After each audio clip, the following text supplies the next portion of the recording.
The drama surrounding this fight felt almost impossible from the moment it was announced, like a headline ripped from an alternate version of boxing history that somehow became reality. A YouTuber standing across the ring from a former unified heavyweight champion, someone who once dominated arenas and carried the hopes of an entire nation, was not something the sport was ever built to process. It wasn't merely unexpected. It was unsettling. Fans didn't know whether to laugh, panic, or lean forward in disbelief. This wasn't promotional hype. This wasn't marketing smoke. This was real.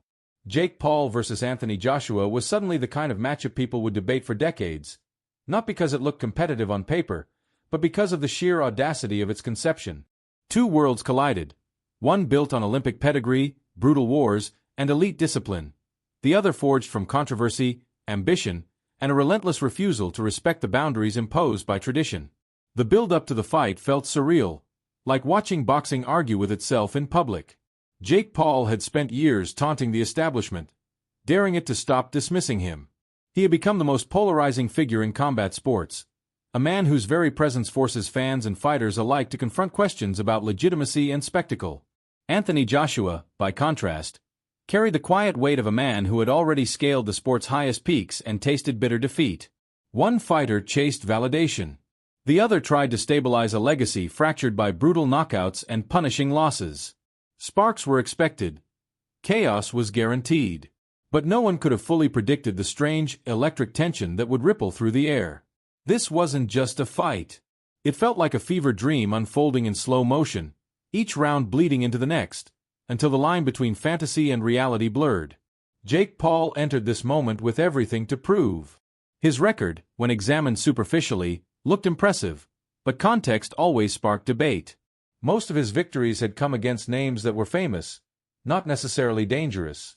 Retired legends, past prime fighters, and athletes from other combat sports formed the bulk of his resume. The wins generated views, money, and endless arguments, but never true acceptance. Critics insisted he had gamed the system, cherry-picking opponents whose best years had already faded. Supporters countered that at least he had the courage to step into the ring at all. But facing Anthony Joshua erased every familiar talking point. This was no novelty, no retired star to humiliate. This was a living, breathing heavyweight with the power, skill, and experience to end the fight with a single lapse in concentration. Joshua's acceptance of the fight raised as many questions as it answered. Coming off a devastating knockout loss, his career stood at a crossroads. Confidence, rhythm, and mental recalibration were urgently needed. From a business standpoint, the fight offered massive reward with controlled risk, exposure on a global scale, enormous financial gain, and a chance to test new adjustments under the watchful eye of a new training team. From a legacy standpoint, however, it was precarious. Losing to a social media personality would not be a mere blemish. It would be a defining moment, overshadowing titles, wars, and Olympic glory alike. Jake's team, acutely aware of the gap in talent and experience, negotiated every conceivable edge. The fight was shorter, 8 rounds instead of 12, reducing the endurance disparity. The ring was larger, allowing movement and escape rather than confinement. Weight structures were arranged to limit Joshua while giving Jake freedom to bulk strategically. None of it erased the physical gulf, but it offered hope, a faint, fragile hope, that survival could translate into momentum, that one perfectly timed punch might bend history. When fight night finally arrived, the atmosphere was electric yet uncomfortable, charged with anticipation that bordered on disbelief. The ring walk alone carried more tension than most title fights ever muster. It felt as if the audience collectively acknowledged that they were about to witness something that should not exist. And when the bell finally rang, all pretense evaporated. Joshua didn't rush. He didn't explode. He controlled. He stalked. He boxed. Within minutes, the gulf in skill and experience became undeniable. Jake circled, clinched, and attempted to disrupt rhythm, but nothing he threw altered the balance of power. Joshua's jab dictated the ring's geography, forcing Jake to navigate spaces only the champion allowed him to occupy. Throughout the early rounds, moments appeared when Joshua could end the fight at will. Yet he restrained himself, almost as if the destruction itself could be measured, controlled, delayed for effect. Whether it was strategy, professionalism, or simply caution, the result was the same. The fight became a slow, inevitable march toward conclusion. Jake displayed toughness, courage, and resilience, absorbing punishment while standing tall. But he never generated genuine danger. The bout exposed, with painful clarity, the vast difference between a seasoned heavyweight and a man still learning what elite boxing truly demands. By the sixth round, the illusion finally collapsed. The ending, long expected, arrived with clinical precision rather than surprise. Anthony Joshua did what heavyweights are meant to do. He closed the chapter.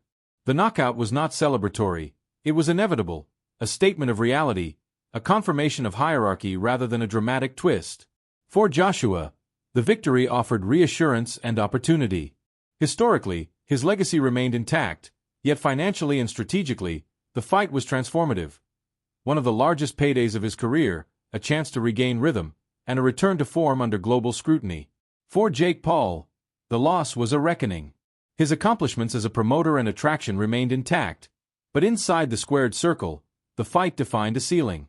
Courage alone cannot bridge the gap between novelty and world-class skill. This fight didn't destroy boxing, nor did it save it. Instead, it revealed an undeniable truth on the largest stage imaginable. The difference between a professional heavyweight and a social media sensation is not a matter of opinion. It is structure, conditioning, experience, and mastery cultivated over decades. The bout lasted longer than many anticipated, but the conclusion was never in doubt. It wasn't the gladiatorial war fans might have fantasized about, but it served as a sobering reality check the sport desperately needed. Now the question moves to the fans. Was this fight a smart business maneuver, a necessary experiment, or a step too far into spectacle? Did Anthony Joshua navigate it perfectly, or should he have ended it sooner?